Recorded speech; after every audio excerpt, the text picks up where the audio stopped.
В эфире «Якутия-24». Главные события уходящего дня. В студии работает Андрей Погорелов. Здравствуйте. Смотрите сегодня в программе.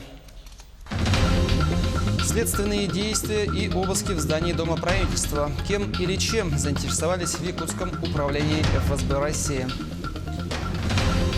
Модернизация и строительство коммунальной инфраструктуры. Айсен Николаев и председатель Сбербанка обсудили вопросы инвестирования проектов. Очередной успех, но уже спустя 12 лет. Итоги участия якутских вольников на чемпионате России подвели в столице региона.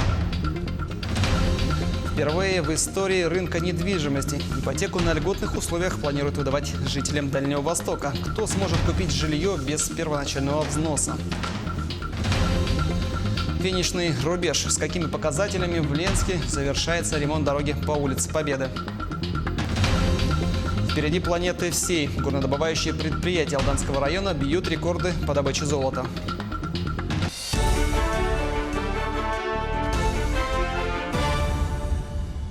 Обыски в здании Дома правительства номер 1. Следственный комитет России по Якутии сообщает, что следственные действия связаны с расследованием уголовного дела о фиктивной приемке дорог в одном из районов Якутии. Уголовное дело возбуждено в отношении должностных лиц Управления автомобильных дорог Якутии по признакам превышения должностных полномочий. Выемка документов проведена Управлением ФСБ России по Якутии в кабинете у первого заместителя председателя правительства Якутии и Министерстве транспорта и дорожного хозяйства региона. Пресс-служба главы и правительства Якутии отмечает, что Алексей Колодезников с 2011 по 2016 годы занимал должность министра жилищно-коммунального хозяйства и энергетики республики. В официальном сообщении отмечается, что все документы переданы сотрудникам Федеральной службы безопасности в требуемом объеме. Между тем, сам Алексей Колодезников провел сегодня ряд рабочих совещаний. Один из них касался привлечения инвестиций в Жатайскую судоверфь. Правительство Якутии и представители японских компаний обсудили ряд ключевых вопросов. Делегация из страны восходящего солнца прибыла в столицу региона сегодня. Уже прошли первые встречи. Как заявила директор компании Камаи Халтек, Камаи Эми, о каких-либо результатах говорить пока рано. Сейчас японцы намерены собирать всю необходимую информацию и посетить место реализации проекта строительства высокотехнологичной судоверфи. Также они будут изучать ряд других крупных инвестиционных проектов на территории республики. Сегодня у нас проходят первые встречи в рамках нашего визита в Якутию. Мы уверены, что уже сейчас мы достигли определенных договоренностей. Результатом текущей встречи станет разработка дорожной карты по реализации проектов.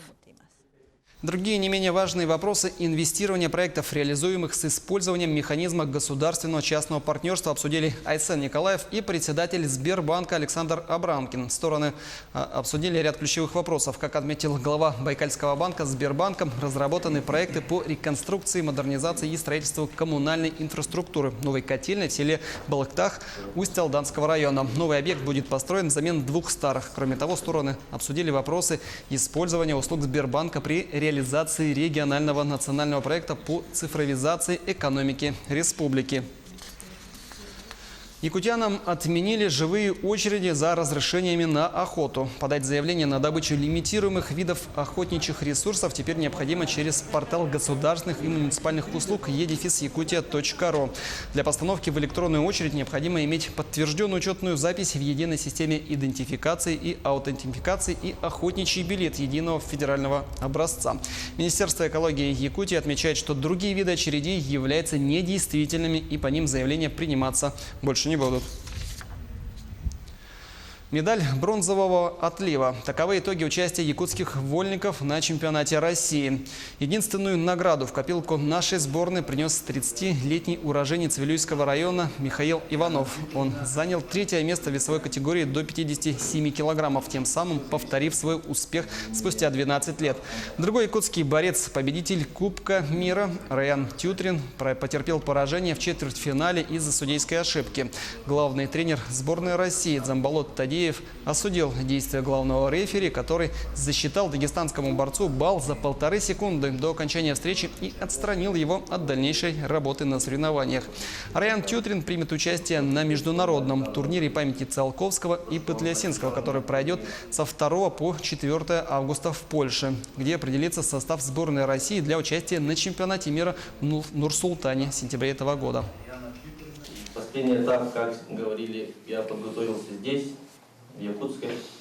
Леонид Николаевич лично пригласил меня, мы поговорили и решили включить сборы. Последний этап, 2 этапа. Хочу пожелать молодым ребятам, да, чтобы они хорошенько тренировались, дисциплину соблюдали, здоровый образ жизни, слушались тренеров своих близких. Выгодные условия кредитования впервые в истории рынка недвижимости. Ипотеку под 2% годовых без первоначального взноса планируют выдавать жителям Дальнего Востока. При каких условиях можно будет получить кредит на недвижимость, расскажет Руслан Варламов.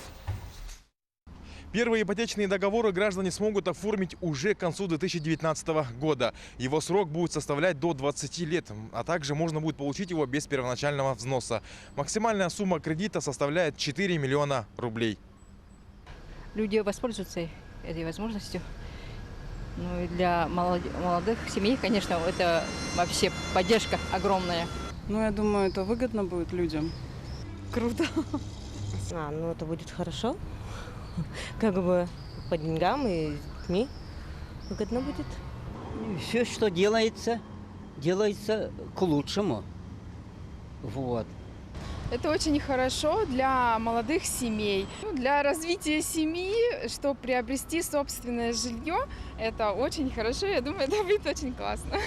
Новый механизм льготной ипотеки предусматривает покупку, строительство или ремонт жилья, как квартир, так и домов. А получить льготную ипотеку смогут обладатели дальневосточного гектара и молодые семьи, в которых возраст одного из супругов не достиг 35 лет. Уникальная возможность построить или приобрести жилье на самых выгодных условиях кредитования в истории рынка недвижимости. Сейчас средняя ставка составляет 11% годовых. Как мы видим, разница существенная. Таким образом, Минвосток развития России дает дополнительную мотивацию молодым семьям. Кредит может быть оформлен сроком до 20 лет. Программа действует по всему Дальнему Востоку. В качестве нуждающихся в жилье находится около 16 тысяч семей. А построить дом на своем дальневосточном гектаре готовы порядка 8,5 тысяч человек. Остальные категории граждан, конечно, они не смогут получить, но в настоящий момент также ходит на согласование проекта постановления правительства Российской Федерации о предоставлении жителям села на строительство своих домов ипотека по 3% годовых. Основная цель льготной программы – это поддержка семей, которые заявили о индивидуальном строительстве на дальневосточном гектаре, и молодым семьям, планирующие приобретать жилье на территории Дальнего Востока. Руслан Варламов, Георгий Григорьев, Якутск. Сейчас небольшой блок рекламы. Смотрите далее на телеканале Якутия-24. Финишный рубеж. С какими показателями в Ленске завершается ремонт дороги по улице Победы? Впереди планеты всей. Горнодобывающие предприятия Алданского района бьют рекорды по добыче золота. Якутия-24. Главные итоги этого дня. Республика оказалась в центре нашумевшего скандала. В отношении якутского журналиста Михаила Романова правоохранительные органы впервые в России пытаются применить статью о фейковых новостях и воздействии на подсознание. В тонкостях запутанного дела пыталась разобраться и наша съемочная группа. Воздействие на подсознание и распространение заведомо недостоверной общественно значимой информации. Такие формулировки инкриминировали журналисту газеты «Якутск вечерний» Михаилу Романову. Предмет внимания правоохранительных органов – публикация интервью с сотрудником Северо-Восточного федерального университета, которого якобы похитили и избили сотрудники регионального ФСБ. Антон Амосов попал в поле зрения органов госбезопасности после серии комментариев о парне-смертнике, который взорвал себя в приемное здание Управления Федеральной службы безопасности в Архангельской области. Амосов вскоре покинул СВФУ, а у беседовавшего с ним Михаила Романова начались проблемы. Вот в июле пришел майор Алимов, значит, и потребовал свидетельские объяснения вот по этой истории. Романов ему предложил дать объяснение на месте, ну, то есть в редакции. Алимов отказался и говорит: нет, я хочу получить эти объяснения у себя в отделе полиции. В результате, как считает редакция, дело в отношении журналиста Романова было заведено именно за отказ от дачи объяснений в качестве свидетеля. Полиция пыталась нас притянуть за публикацию на первой полосе информации о гастарбайтере из Таджикистана, изнасиловавшем ребенка. Вот, мы успешно от нее отбились. И вот это уже, видимо, вторая попытка. Статья о злоупотреблении свободой массовой информации включает в себя 11 пунктов правонарушений. В протоколе участкового поначалу фигурирует пункт 9 – распространение заведомо недостоверной информации. Однако теперь на сайте Якутского городского суда указано, что дело будет рассматриваться по пункту 3, а это уже незаконное распространение информации о несовершеннолетнем, пострадавшем в результате противоправных действий или бездействия. Я не знаю, откуда взялся несовершеннолетний в деле Антона Амосова, потому что Антон, ему 35 лет, он точно на несовершеннолетнего не тянет, а другие там лица, сотрудники ФСБ там тоже несовершеннолетние не служат. Поэтому я, вот, честно говоря, понятия не имею, за что именно нас привлекают. Якутская полиция, чей сотрудник Рушан Алимов инициировал административное дело в отношении Михаила Романова, прокомментировала ситуацию следующим образом. Сообщаем, что по данному факту участковый уполномоченный полиции действовал в рамках служебных полномочий. В соответствии с частью 3 статьи 13 ФЗ о полиции, сотрудник полиции имеет право вызывать в полицию граждан и должностных лиц по расследуемым уголовным делам и находящимся в производстве делам об административных правонарушениях, как в письменной, так и в устной форме, в том числе и по телефону. Тем временем стало известно, что Союз журналистов России готов оказать юридическую поддержку журналисту Михаилу Романову. Однако для изучения его дела потребуется время. Практика на сегодняшний день по привлечению к ответственности за фейк-ньюс, она не обширна. На сегодняшний день было нам известно несколько дел, попыток привлечения к административной ответственности по фейк-ньюс, в том числе в отношении газеты «Якутск вечерний». Вообще в судах было около 200 дел за 2018 год по всей стране. И это абсолютно разные, то есть по разным частям привлекали, но за исключением тех частей 9, 10, 11, которые вступили в силу только, были приняты в этом году и вступили в силу в марте этого года. Во что выльется дело о публикации Михаила Романова? Злоупотребление или ограничение свободы слова? Слушание дела состоится 25 июля в Якутском городском суде. Наш телеканал будет следить за развитием событий. Денис Тишин, Дмитрий Аргунов и Илья Сыромятников. Якутск. Строители Ленска вышли на финишный рубеж. В городе завершается ремонт дороги по улице Победы. Участок полотна длиной около 100 метров будет асфальтирован уже в ближайшие дни. За ходом работ наблюдал Сергей Евсюков. Наконец, о чем так долго мечтали и говорили ленчане, свершилось. Дорога по улице Победы практически готова к движению. Строителям осталось доделать лишь небольшой участок до микрорайона Алроса. Месяц работы 54 миллиона рублей. Дорожники не только выполнили асфальтирование, но и на отдельных участках укрепили, подняли дорогу. Произвели отсыпку скальным грунтом, который затем уплотнили песком. И далее по традиционной технологии укладка асфальта в 2 слоя. Дорога, которая в последнее время была самой разбитой в городе, стала по-настоящему пригодной для движения. Шикарная дорога, ездить просто. Я с дачи доезжаю до дома 7-10 минут. Просто отлично. Пускай дороги в городе будут все такие. Ну, здесь стало сейчас проще ездить, но единственное, сейчас может быть аварийная обстановка резко обострена, потому что покрытие асфальта стало хорошее, и водители, скорее всего, будут давить на педаль газа. Конечно, за движением будут следить и автоинспекторы, и сами ленчане. Скорость ограничена правилами. Что касается строительства дороги, то дорожникам остался 100-метровый участок полотна. Работы планируется выполнить в течение 2 дней, а затем новые объекты. Сейчас зашли, будем асфальтировать улицу Докеров. Сейчас вот как бы торги прошли, как бы уже протокол огласили, как бы все. Единственный заказчик, как бы заказчик, и я буду участвовать. Не участвовать, буду выполнять данные работы по подряду. Ну и на дальнейшее тут еще по улице Победы в районе цементного склада, там планируется ямочный ремонт. Эти работы дорожники планируют завершить до осени нынешнего года, а пока финишные на улице Победы. Еще немного времени, и улица станет полностью асфальтирована. Сергей Евсюков, Денис Семенов, Ленск. Нарушение при строительстве обогатительной фабрики Наглинская-1. Ленское управление Ростехнадзора проводило внеплановую выездную проверку на объекте компании «Кулмар» с 27 мая по 24 июня этого года. Сообщается, что по ее результатам должностному лицу и юридическому грозит административный штраф. Железные дороги Якутии планируют с конца июля начать пассажирские перевозки до станции Нижний Бистях. Для удобства пассажиров в стоимость билета может быть включена перевозка из Якутска до места отправления поезда и в обратном направлении до Речпорта. Летом по реке людей будут перевозить на судах, зимой же начнет действовать автобусный маршрут по Зимнику. Дополнительная оплата к железнодорожному билету составит 200 рублей в зимний период и 250 рублей в летний с учетом речной логистики. Продажа билетов пока не началась, но уже разработаны ориентировочные тарифы. В состав поезда включены купейные и плацкартные вагоны, а также вагон-ресторан. Бьют рекорды по добыче золота горнодобывающие предприятия Алданского района. Перевыполнение плановых заданий – отличный показатель в год 95-летия золотодобывающей промышленности Якутии. Тему продолжит Руслан Павлов. По итогам полугодия золотодобывающая компания «Полюс Алдан» перешагнула рубеж в 3 тонны, что существенно опередило показатели аналогичного периода прошлого года. Хороший прирост по металлу в «Полюс Алдан» дает участок кучного выщелачивания.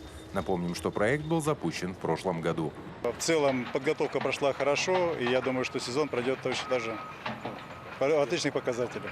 Холдинг «Селигдар» также показывает хорошую производственную динамику. По предварительным результатам работы в первом полугодии общий объем реализации золота вырос на 73% по сравнению с аналогичным периодом прошлого года и составил более 2 тонн. Из них доля якутской группы – 1600 килограммов. В этом году «Селигдар» идет в перевыполнении плана по своему основному показателю – это по добыче золота. То есть сейчас у нас уже добыто порядка 600 тонн золота, это именно по якутской группе, что, скажем, превышает наши плановые показатели практически на 4%. По горной массе и по добыче руды у нас тоже значительное перевыполнение, это на 11%, и по горной массе там, соответственно, на 2%. Это довольно значительные объемы. Вышли на плановые мощности Саха Голд Майнинг и общество «Прогресс», которые разрабатывают рассыпные месторождения. Работа для этих предприятий ограничивается сезоном, поэтому основное золото еще впереди. По году данные компании добывают более 500 килограммов золота каждая. В целом, алданские горняки и металлурги настроены на серьезные показатели по году, а дополнительной мотивацией служит 95-летие золотодобывающей промышленности, которая в районе отметят 20 июля в День металлурга. Руслан Павлов, Александр Лукин, Алдан. Как может выглядеть город и какие зоны должны появиться в жилой застройке? На эти вопросы отвечали участников форума «Мой район», который прошел в Москве. О комфортной городской среде – одном из национальных приоритетных проектов, который активно начинают реализовывать в различных регионах страны, расскажет Максим Кардозу. Каким должен быть идеальный городской квартал в 21 веке? Организаторы форума «Мой район» отвечают прямо – удобным, чтобы его жителям не приходилось каждый раз ездить в центр за медобслуживанием, в МФЦ или за развлечениями. Я считаю просто, что в каждом дворе должны быть какие-то спортивные площадки, развлекательные центры для детей. И мне кажется, это самый идеальный и подходящий вариант, который находится здесь. Точками притяжения, например, могут стать местные дома культуры. Ведь в ДК можно не только утренники показывать, но и настоящие спектакли ставить. Была дискуссионная сессия здесь на форуме «Мой район» по поводу программы «Театр рядом». То есть когда московские театры приезжают во все районы города Москвы. То есть ты пришел с работы, да, зашел в свой любимый культурный центр и посмотрел спектакль. По задумке организаторов, современный район не может обойтись без парковой зоны. И здесь, на площадке форума, высадили настоящий сад. 1000 живых растений привезли из питомников. Ну а после выставки их обещают переместить в реальные районы города. Природа – это хорошо, а спорт еще лучше. Ведь современный двор – это не только про красоту, это еще и про здоровье. Подобные спортплощадки сегодня есть во всех районах Москвы. Определенно сейчас московский спорт развивается, дворовый особенно, много народу очень хотят и стремятся развивать свои физические навыки. Воркаут очень популярен, западная тенденция берет свои начала там, ну и, конечно, прогрессирует у нас. В современном районе место найдется не только молодому поколению. Столица уже 2-й год реализует масштабную программу «Московское долголетие». Для пенсионеров организованы бесплатные кружки по интересам. Это активности для души, для ума и для тела. Для души это пение, рисование, и так далее. Для ума это информационные технологии, это языки иностранные, это шахматы, шашки. Ну и для тела это многочисленные активности, связанные с физкультурой, общефизическая подготовка, скандинавская ходьба, фитнес, тренажеры и так далее. «Мой район» в Москве – это не только выставка, это настоящая масштабная программа по благоустройству. Только в этом году власти обещают облагородить 4500 дворовых территорий. Это каждый 5-й двор в мегаполисе. Упор сделают на качественные детские площадки. Интересно, что будет происходить в будущем с нашим городом, как будут развиваться площадки детские, потому что у меня малыш, и мне это очень интересно в данный момент. Причем в скором времени сами москвичи смогут участвовать в развитии своего района. На форуме был представлен сервис, где можно оставлять свои предложения, чего именно не хватает у вашего дома. Максим Кардозу, Виктор Олесов, Москва. Далее о наиболее заметных и значимых событиях Нерюнгринского района расскажет моя коллега Екатерина Павлова. А я на этом с вами прощаюсь. Не переключайтесь, оставайтесь на канале. Добрый вечер. В республике прошли 7-е спортивные игры народов Якутии. В этом году на соревнования отправилось 90 лучших спортсменов Нерюнгринского района. По итогам игр в копилке нашей команды 2 золотые медали за пулевую стрельбу и настольный теннис, 7 серебряных и 8 бронзовых за баскетбол, бокс, легкую атлетику и адаптивные виды спорта. Я считаю, все равно в тройку призеров мы вошли. Это большой успех для нашей команды. Одну из золотых медалей нам принесла команда женского настольного тенниса. Подготовка к соревнованиям проходила в штатном режиме в 2 городах – в Нерюнгри и Новосибирске. Команда прошла долгий путь подготовки, от этого радость победы ощутилась еще сильнее. Готовились плотно, шли, надеялись, верили, и мы стали чемпионами. В целом Нерюнгринский район может гордиться результатами своей команды. Спортсмены показали высокий уровень подготовки и мастерства. В Южной Якутии состоялось первое выездное совещание по вопросам защиты прав коренных народов Севера и реализации закона об этнологической экспертизе. В Нерюнгринском районе работают 19 лицензиатов, которые ведут хозяйственную деятельность на территории традиционного природопользования Иянгринская. Все они должны соблюдать республиканский закон об этнологической экспертизе в местах традиционного проживания коренных малочисленных народов Севера. Это важный инструмент государственной национальной политики, который поможет сохраниться коренным народам и позволит избежать негативного влияния хозяйственной деятельности на их этнокультурное наследие. Но в ходе ее применения в республике выявляются проблемы. Есть вопросы в механизмах реализации этого закона, определения сроков и другие. Лицензия, которая ровно на 6 месяцев работы. Мы не успеваем пройти экспертизу эту, месторождения уже нет.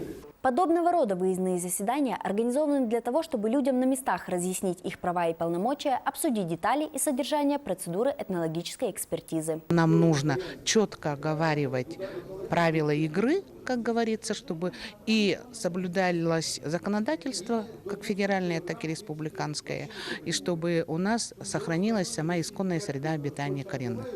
Вот такими насыщенными и интересными событиями была наполнена среда 10 июля в Нерюнгри. Оставайтесь на нашем канале и будьте в курсе всех событий.